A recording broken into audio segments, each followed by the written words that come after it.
সহ এটার মধ্যে ঢুকিয়ে দিয়েছি আমি। এখন চলছে আবার সব কি দেখা রে, পাঞ্জাবি শাড়ি যেগুলো কেনা হয়েছে তাই তো? এটা বুবুনদার পাঞ্জাবি, হ্যাঁ ধুতি। হ্যাঁ, তারপর তোর বিয়ের শাড়িটাই তো দেখিনি, এটা কার? এইটা আমার শাড়ি আইবুড়ো ভাতের। আই সাবাস, হেবি তো। সে আমি একটা নিচ্ছিলাম এরকম, মনে আছে? দেখ খুলে দেখা, ও সবাই দেখে না। না ঠিক আছে ঠিক আছে, গুটিয়ে দে, যখন পড়বি তখন আর গুটা বের করতে হয় না। নেক্সট, এটা কি শাড়ি রে? এইটা হচ্ছে যে ওই হ্যান্ড পেইন্টেড শাড়ি। ও আচ্ছা আচ্ছা, এটা ইয়ের থেকে নেওয়া, কনিষ্কর থেকে নেওয়া হ্যান্ড পেইন্টেড শাড়ি। এটা হ্যান্ড পেইন্টেড শাড়ি। এটা তোকে বাহ, দেখালাম ব্লাউজটা। হ্যাঁ বাহ, এটা ব্যাপক হয়েছে তো। এটা কখন পড়বি? সব সবুজ দিচ্ছ যে, সব সবুজ, এবার লাল বেরোবে, দাঁড়া। এটা গায়ে হলুদ। এটা গায়ে হলুদের শাড়ি। আর খুলিস না, যখন পরবি তখন ভালো করে দেখাবো। গায়ে হলুদের শাড়ি। নেক্সট, এটা বেলটা, এটা থাক। এটা স্বর্ণ চুড়িটা আমার। ও পিঙ্ক, ওই দুধে আলতা টাইপ। দুধে আলতা কালার। এটাও কি কনিষ্ক? বাহ, হেবি তো কালারটা। এই কালারটা ভালো লাগছে। তারপর এসো পদ্মাদি, আমাদের পদ্মাদি। তারপরে এইটা তোর তারপরে বুলিয়ান স্টিচের, এইটা হচ্ছে হ্যাঁ আমার যেটা বুলিয়ান স্টিচ। এগুলো কি সব কনিষ্ক? হ্যাঁ সব কনিষ্ক। এইটা আরেকটা বুলিয়ান স্টিচের শাড়ি। বুনু এক কালার, আমি একটা কালার। বুনু গ্রিন, ও তুই সব গ্রিনে নিয়েছিস যে রে। আর আমি হচ্ছে পিঙ্কে ছিল ওটা। ওকে নেক্সট, আসল শাড়িটা দেখা। কি বলছে? আর এটা তো সিপিআইএম।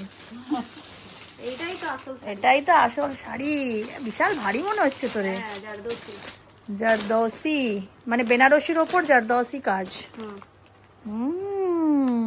আঁচলটা ও ঠিক আছে, না এক দুটো খুলবে।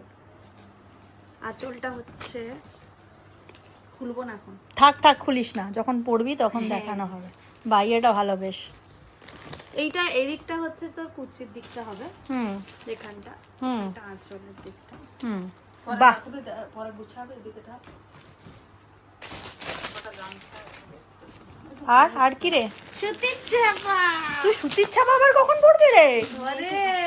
ঘরে সুতির ছাপা পড়বি? আমি তো নাইটি পরে কাটিয়ে দিয়েছিলাম। তোর ব্যাপারটা আলাদা। হ্যাঁ কেন? তোর এখানে বিয়ে হয়েছে সামনাসামনি, সব চিনাই পরিচিত। হ্যাঁ এটা কি শাড়ি রে? ওর তোয়ালে। আমার বিয়ের তোয়ালে এখনো চলছে মা, জানো? আমার বিয়ের তোয়ালেটা গায়ে হলুদের। ওগুলো সব এইটা তো আছে, রুমালগুলো তত্ত্ব দেবো। এখানে রাস্তা চওড়া হচ্ছে আমাদের।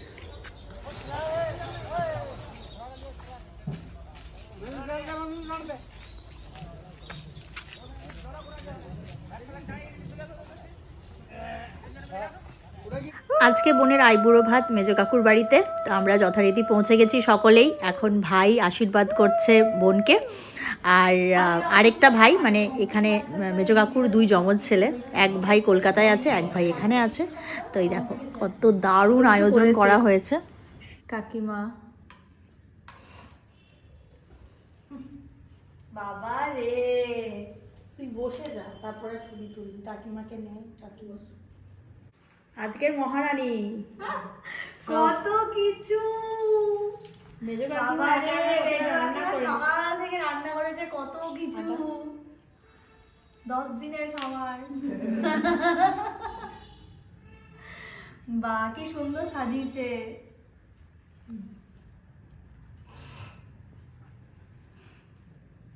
খেতে পারবি এত?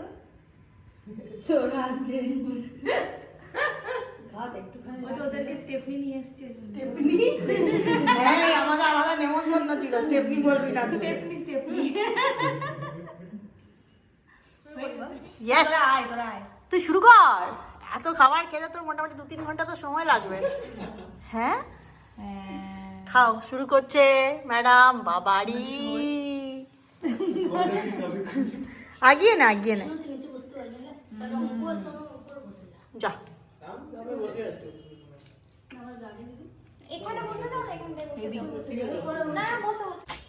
আমরা বেরোচ্ছি আজকে চিনিকে আনতে। এবারে চিনি চলে আসবে। বুড়ুর বিয়ে অলমোস্ট 1 উইক আসছে, আমরা যাচ্ছি চিনিকে আনতে। টাটা, দেখা হবে কালকে। আসছি বাবা, টাটা। আচ্ছা টাটা করো।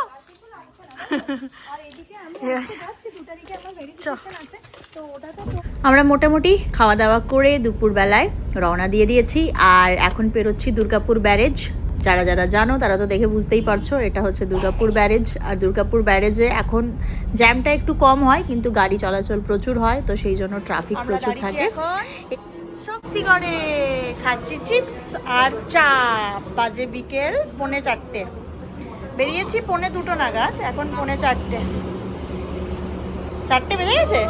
ও আচ্ছা। আনন্দ তো প্রচুর, অনেক দিন পর, প্রায় 2 সপ্তাহ পর চিনি আর বুবনের সাথে দেখা হবে। তো আমরা এখন শক্তিগড়ে চা খেয়ে একটু চিপস খেয়ে রওনা দেবো এবারে আস্তে আস্তে। আজকে বুবনদের ফ্লাইট ল্যান্ড করবে মিডনাইট 3টের সময়, মানে কালকে মিডনাইট 3টে। চা খা। শক্তিগড় থেকে রওনা তো দিয়ে দিয়েছি, ডানকুনিও পেরিয়ে গেছি। আর ডানকুনি থেকে বেশিক্ষণ লাগে না আমাদের ফ্ল্যাটে যেতে, 20 থেকে 25 মিনিট লাগে। তো পৌঁছে যাব আর কিছুক্ষণেই। মামুনি বাপি অলরেডি ফ্ল্যাটেই আছে, গতকাল এসেছে পুনে থেকে। আর আমরা আজকে গিয়ে পৌঁছবো, সবাই মিলে চিনি আর কুন্তলকে ওয়েলকাম করে একেবারে বাঁকুড়া আসার প্ল্যান আমাদের। পৌঁছে গেছি নিজের ফ্ল্যাটে 3.5 ঘন্টায়। বিশাল চালিয়ে দিয়েছে। কত ফ্রেন্ড আসো, কত তারপরে বহুদিন পর দুর্গানগর বাজারে বাজার করতে, আলু আর লঙ্কা। এবার খুঁজছি পটল আর বেগুন।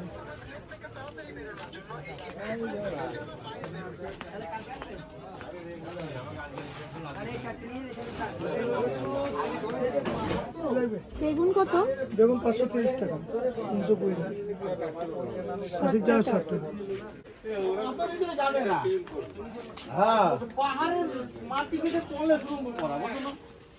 পাহাড় কি কম লম্বা কম বড়? কাঁচা লঙ্কা নেই? আর কাঁচা লঙ্কা দাও। ফুচকা খাওয়া শেষ হয় না, বাঁকুড়াতেও ফুচকা, এখানে যেখানে ফুচকা সেখানে দাঁড়িয়ে পড়ি আমরা বাটি হাতে। এটা কতদিনকার পুরনো দোকান আমাদের। কোথায় এটা?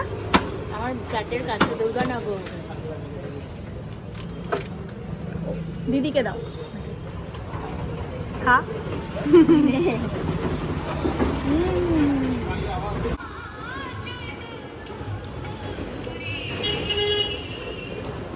তেলে ভাজাটা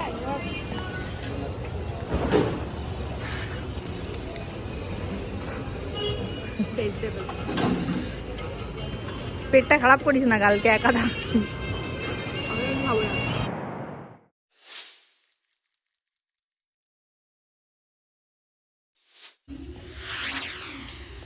আজকে 3 মার্চ, বহুদিন পর ভিডিওটা অন করলাম। কলকাতায় গেছিলাম 28শে ফেব্রুয়ারি, আর 1 মার্চ মিডনাইটে কুন্তলার চিনির আসার কথা ছিল, এখনও এসে পৌঁছয়নি। তো বাঁকুড়া এলাম, বাঁকুড়া এসে এখন আবার ভিডিওটা শুরু করলাম। অনেক দিন ভিডিও করিনি, ভাল লাগছিল না, মন মেজাজ একেবারেই ভালো ছিল না। তো তার মধ্যে এখন একটুখানি এনার্জি জুগিয়ে যা হবার হবে এই চিন্তায় আর কি ফেলে রেখে ভিডিওটা শুরু করলাম। এটা বলার জন্য যে আজকে 3 মার্চ, এখনও পর্যন্ত কুন্তলার চিনি পৌঁছয়নি। আমি আর বোন কালকে 2 মার্চ চলে এসেছি বাঁকুড়া। কলকাতায় ছিলাম 2 মার্চ দুপুর পর্যন্ত। মামনি বাপি কলকাতাতেই আছে এখনও পর্যন্ত। মামনি বাপি এসেছে, মামনি বাপি 27শে ফেব্রুয়ারি এসেছিল কলকাতায়, আর আমরা গেলাম 28শে ফেব্রুয়ারি। আর কুন্তলদের আসার কথা ছিল 1 মার্চ। তো মামনি বাপি পৌঁছে গেছে, আমরা পৌঁছে গেছি, কুন্তল চিনি পৌঁছয়নি। আমি ফেসবুকে, ইউটিউবে, সমস্ত জায়গাতে, ইনস্টাতে, সমস্ত জায়গাতেই আপডেট দিচ্ছি কীরকম কী এখন পরিস্থিতি, কেন পৌঁছয়নি। তো ভাবলাম ভিডিওটাতে বলে দিই। অনেকে মেসেজ করছে পার্সোনালি, যারা হোয়াটসঅ্যাপে আমাকে চেনে, নাম্বার জানে, তারাও মেসেজ করছে। তো সবাইকে ইন্ডিভিজুয়ালি রিপ্লাই দিতে দিতে আমার নিজেরই ভালো লাগছে না, কারণ নিজেরই মন মেজাজ এতটাই খারাপ যে কি বলবো। তো একটা ভিডিওতেই জানাই যে এখন যেটা হয়েছিল সেটা হচ্ছে ওদের ফ্লাইট ছেড়ে দিয়েছিল ওখানে 27শে ফেব্রুয়ারি রাত্রিবেলায় 10টার সময় ইউএস থেকে, মানে নিউ ইয়র্ক থেকে। তারপরে অনেকটা এলো, 7-8 ঘন্টা ফ্লাই করেছে। ইন্ডিয়াতে যখন 28শে ফেব্রুয়ারি রাত্রি 10টা বাজার কথা, তখন আবুধাবিতে ল্যান্ড করার কথা ছিল, বাট সেটা করেনি। কারণ যখন ওরা অলরেডি 4-5 ঘন্টা ফ্লাই করে গেছে প্রবাবলি, তখন ইরানের সাথে ইউএস আর ইসরায়েলের যুদ্ধ শুরু হয়ে গেছে। আর ওরা যখন মাঝ আকাশে তখন জানতে পারে যে যুদ্ধ শুরু হয়ে গেছে। তো আবুধাবিতে ল্যান্ড করানো গেল না, কারণ আবুধাবির পরিস্থিতি খুব একটা ভালো ছিল না, কারণ আবুধাবির ইউএস বেস ক্যাম্প অ্যাটাক হয়েছে। তো ওদেরকে ডাইভার্ট করে কায়রো মানে ইজিপ্টে রাখা হয়েছে। ইজিপ্টে ল্যান্ড করানো হয়েছিল এমার্জেন্সি ল্যান্ডিং হিসেবে। হঠাৎ করে 28শে ফেব্রুয়ারির রাত্রিবেলার 7:30-8টার সময় যখন আমরা পৌঁছে গেছি, বিকেলবেলায় আমরা পৌঁছেছি কলকাতা, তখন ফোন করে যে এত জলদি কেন ফোন করছে ওরা, 10টা 10:30 না বাজলে তো ফোন করার কথা নয়।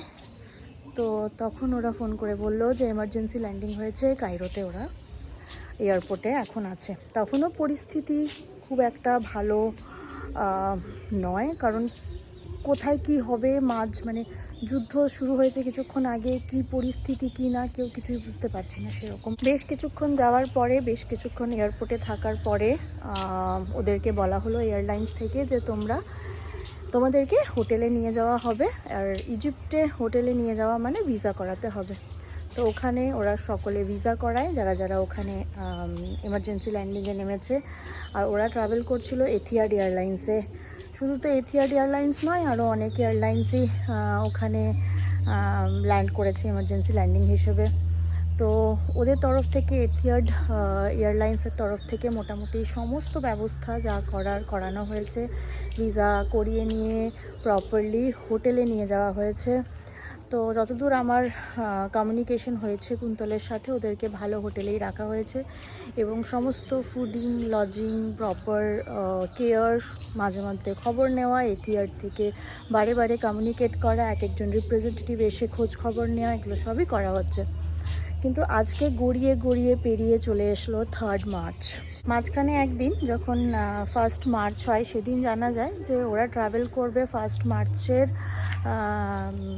বিকেল দিকে নেক্সট ফ্লাইট দেওয়া হয়, যেটা 1 মার্চের বিকেলবেলায় ছাড়ার কথা। তো 2 মার্চ ওদের পৌঁছে যাওয়ার কথা কলকাতায়। তো যেই নেক্সট ফ্লাইটটা ওদেরকে দেওয়া হয়েছিল প্রায় 19-20 ঘন্টা পরে হোটেলে ঢোকার, সেটা ছিল থ্রো দোহা, কারণ তখনও দোহার পরিস্থিতি অত খারাপ ছিল না। তো দোহা থেকে আবার কলকাতা, তো মানে ইজিপ্ট থেকে দোহা, দোহা থেকে কলকাতা, এরকম একটা রুটে ওদেরকে নেক্সট ফ্লাইট দেওয়া হলো। কিন্তু যখন সময় এগিয়ে এলো আর কি ফ্লাইট ধরার জন্য, তখন আবার ওদেরকে বলেছে যতক্ষণ না এয়ারলাইন্স থেকে আবার ফোন করে বলা হচ্ছে ততক্ষণ না বেরোতে হোটেল থেকে, কারণ দোহার পরিস্থিতিও খারাপের দিকে। তো ওই দুটো ফ্লাইটও ক্যান্সেল হয়ে গেছে। আর এখন তোমরা সকলেই জানো যে মিডল ইস্টের সমস্ত যতগুলো জায়গা আছে মোটামুটি 70-80% জায়গায় থেকে কোনো ফ্লাইট চলাচল করছে না। আর কোনো কমিউনিকেশন হয়নি এথিহাদের সাথে। ওরা বলেছে যে যতক্ষণ না হোটেল থেকে বা কি বলে ওটাকে, এথিহাদ থেকে জানানো হচ্ছে কিছু, ততক্ষণ হোটেল থেকে না বেরোতে। ইজিপ্টে সেরকম কিছু হয়নি, টাচউড, এখনও পর্যন্ত খুব একটা খারাপ অবস্থা না ইজিপ্টের। তবে হ্যাঁ, ভয় তো আছেই, যুদ্ধের পরিস্থিতি বুঝতেই পারছো, ভয়ের একটা মানে সব সময় আমরা টেনশনে আছি কি হচ্ছে। তো মোটামুটি কালকে মানে 2 মার্চে ওদেরকে যে নেক্সট ফ্লাইটটা দেওয়া হয়েছে সেটা হচ্ছে 5 মার্চের ফ্লাইট, সেটা ইজিপ্ট থেকে দিল্লি থেকে কলকাতা। তো আমরা এই আশায় আছি যে হোপফুলি 5 মার্চের ফ্লাইটটা ওরা ধরতে পারবে, হোপফুলি ক্যান্সেলড হবে না, হোপফুলি ওরা আসতে পারবে কলকাতা। তো এই হচ্ছে ব্যাপার আর কি। আমরা সকলেই প্রচণ্ড টেনশনে, প্রচণ্ড মন খারাপ। চিনি আর কুন্তল আসবে বোনের বিয়েতে, এটা আমরা সবাই মানে এখনও পর্যন্ত আশা করে আছি। তারই মধ্যে আর কি যা করার, যতটুকু করার সেটুকু করছে সবাই, যখনই পারছে কান্নাকাটি হয়ে যাচ্ছে।